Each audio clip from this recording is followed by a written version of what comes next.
Make sure you stay until the end. Do not ignore the first symptoms of bad water pump because you can actually destroy your engine.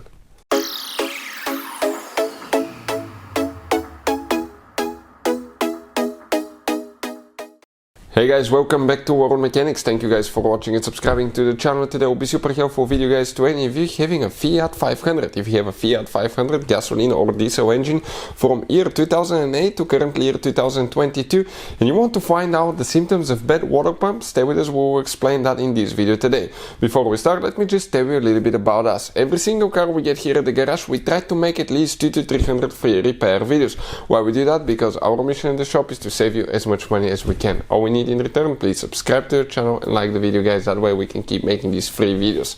Now don't ignore the symptoms of bad water pump. Some of those things at first they will tell you have a bad water pump and you will have certain amount of time to fix it before it actually fails, you overheat the engine and destroy it. And if you need to buy any parts tools, check out the link in the description of the video below. That's where we get all our tool supplies from and you can guys save a ton of money. So with that being said, let's explain what we have here.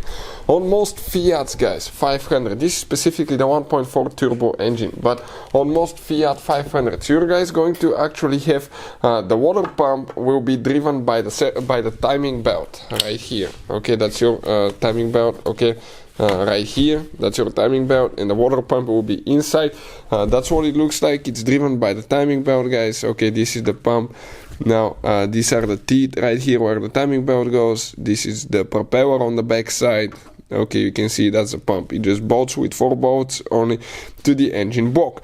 Now when it starts failing, first thing you may notice guys is coolant leaks coming from the timing cover. If you have a coolant leak dripping a little bit of coolant on the passenger side of the engine, okay, do not ignore it. It could be a failing pump. When they start failing, they can often guys, okay, develop coolant leaks, and if you don't fix it on time, your car may run low on coolant.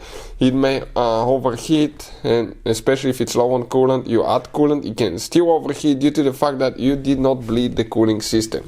We have a special video that explains how to bleed the cooling system, so please check it out. That way you will not destroy your engine. Now symptom number 2 guys, okay, the pump may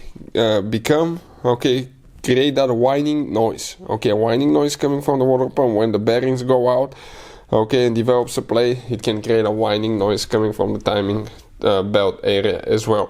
Number 3, your car may start overheating. That could be caused by the axle here, by the propeller on the inside that actually fell apart, or it came loose, okay, from the axle here, and it may not be spinning fast enough or not spinning at all, and that will cause your engine to overheat. Another thing that can cause to overheating is the loss of coolant guys.